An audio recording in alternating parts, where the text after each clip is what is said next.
atang ginauli doon.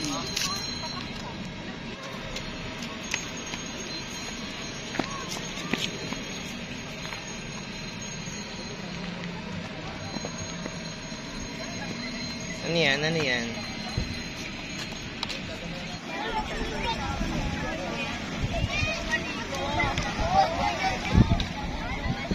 Pwede na ako 20 na.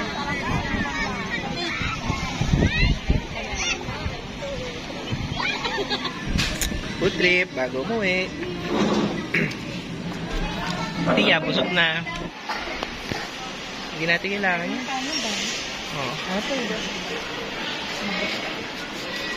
Amigo. Shopping.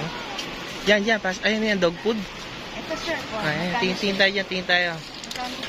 2 kg, ayan, mag-compare tayo. Ilang kilo yan? 2 kg, 237, no? Surf yan, ha? Yung sako-sako rin Ilang sila. kilo yan? 2.5. Mura pa rin yung 2.2 kilo.